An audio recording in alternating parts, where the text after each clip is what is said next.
انبیاء پیغمبر طٰہٰ و یاسین پیغمبر، وہ میرا پیغمبر جو آقا کل، ختم رسل، ہادی سبل، امام الانبیاء، نبیوں کے سردار، گنہگاروں کے غمخوار، شافی محشر، ساقی کوثر، کمزوروں کا زور، بے سہاروں کا سہارا، بے کسوں کا کس، بے بسوں کا بس، ایسی بابرکت ذات جس پر وحی الہی کی موتی برسے، جس کی تعریف خدا نے کی، جس کے زلف معمر کی صفت میں واللیل اذا یغشی آیا، جس کے رخسار پر انوار کی صفت میں والنہار اذا تجلی آیا، جو اٹھے تو آسمان کو بلندیاں مل جائے، جو بیٹھے تو دھرتی کو سکون مل جائے، جنہیں پسینہ آئے تو گلشن مہکنے لگے، جو بولے تو انادل چہکنے لگے، جو مسکرائے تو ستارے چمکنے لگے۔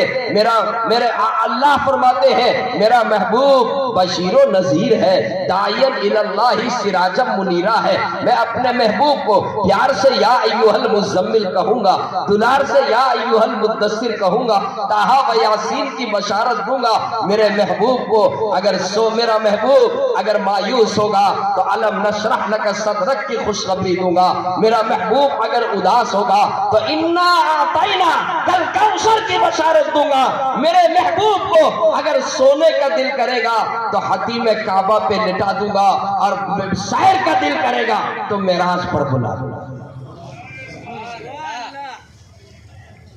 جی سبحان اللہ، اتنا آہستہ پوری جان چلی گئی۔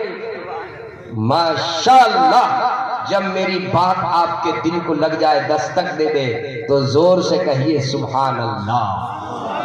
ماشاءاللہ، کتاب فطرت کے سرے ورق پر جو نام احمد رقم نہ ہوتا، کتاب فطرت کے سرے ورق پر جو نام احمد رقم نہ ہوتا، تو یہ نقش ہستی ابھر نہ سکتا، وجود لوح و قلم نہ ہوتا، وجود لوح و قلم نہ ہوتا۔ باری آئی میرے آقا کا، دو جہاں کے سردار کی باری آئی، دو جہاں کے سردار کی باری آئی۔ اس وقت کس چیز کا دور تھا؟ اس وقت فصاحت و بلاغت کا دور تھا۔ اس وقت اہل عرب پوری دنیا کو عجمی کہتے تھے۔ عجم کے معنی گونگا، عرب دنیا کو اپنے سامنے گونگا تصور کرتے تھے۔ زمانہ وہ فصاحت و بلاغت کا تھا، اور زبان کے اندر وہ طاقت تھی کہ جنگل کے درندے شیر کے لیے 500 نام تھے۔ جنگل کے درندے شیر کے لیے 500 نام، سر کے بال کے لیے الگ نام، پلکوں کے بال کا الگ نام، ابرو کے بال کا الگ نام، لب کے بال کا الگ نام، داڑھی کے بال کا الگ نام، انسان کے جسم کے بال کا الگ نام، جانور کے بال کا الگ نام، بکرے کے بال کا الگ نام، اونٹ کے بال کا الگ نام، دمبے کے بال کا الگ نام۔ اٹھائیے لسان العرب، پڑھیے لسان العرب، علماء بیٹھے ہوئے ہیں، پڑھیے لسان العرب، دیکھیے زبان کی فصاحت، دیکھیے زبان کی بلاغت، اور دیکھیے زبان کی وسعت۔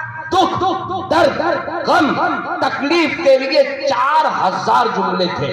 آپ لوگ غور سے سنیں، دکھ، درد، غم، تکلیف کے لیے کتنے جملے؟ 4000 جملے۔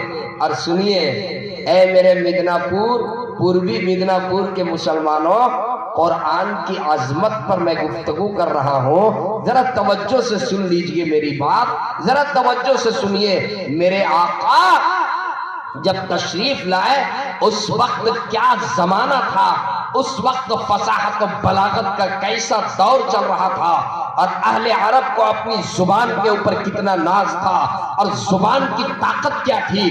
دو قوم کے درمیان جھگڑا ہو گیا، اس زمانے میں دو قوم کے درمیان جھگڑا ہوا، دونوں بادشاہ کے دربار میں آئے، بادشاہ کے دربار میں آئے فیصلہ کروانے کے لیے۔ دونوں کے ساتھ وکیل ہے، بادشاہ کا دربار سجا ہوا ہے، ایک قوم اس جانب، ایک قوم اس جانب۔ ایک قوم کا جو وکیل بن کر کے آیا تھا اس کا نام تھا حارث بن حلزہ۔ کیا نام تھا؟ حارث بن حلزہ اس کا نام تھا۔ اس کے چہرے پر برس کا مرض، سفیدی کی بیماری تھی۔ بادشاہ وقت نے جب اس کے چہرے کو دیکھا تو کہا کہ سنو، مجھے اس کو دیکھ کر متلی آ رہی ہے، میری طبیعت بگڑ سکتی ہے، میری طبیعت بگڑ سکتی ہے۔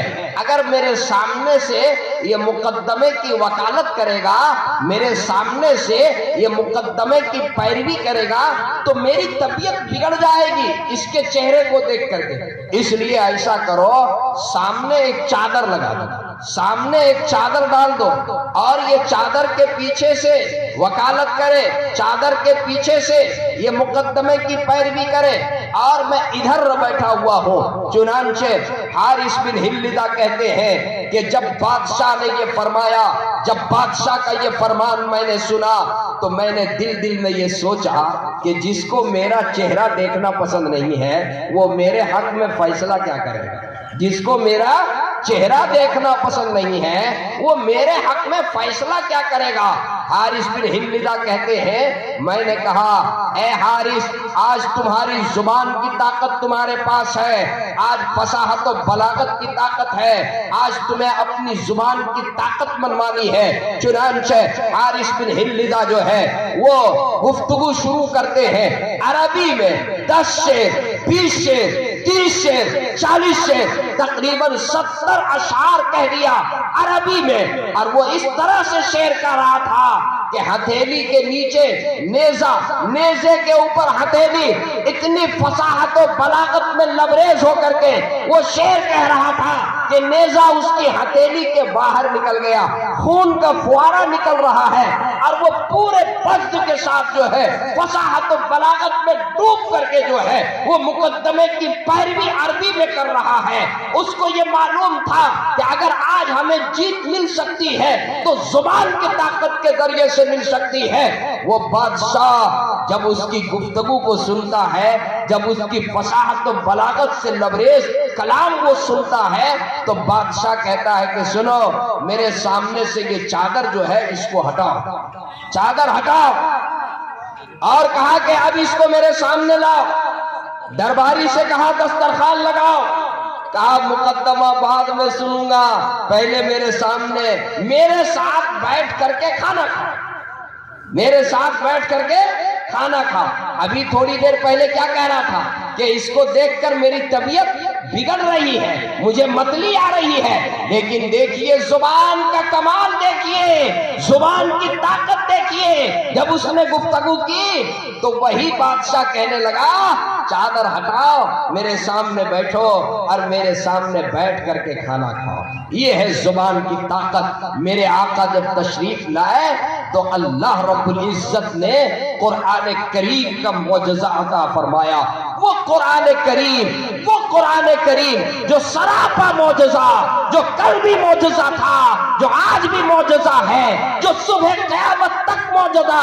قرآن نے کبھی کہا الف لام میم ذالک الکتاب لا ریب فیہ ھدی للمتقین، کہیں کہا الف لام را، کہیں کہا طٰہ ما انزلنا علیک القرآن لتشقی، کہیں کہا کاف ہا یا عین صاد ذکر رحمت ربک عبدہ زکریا، کہیں کہا یاسین والقرآن الحکیم۔ یہ حروف مقطعات ہیں، قرآن کے 29 سورتوں کے شروع میں یہ حروف مقطعات ہیں۔ اللہ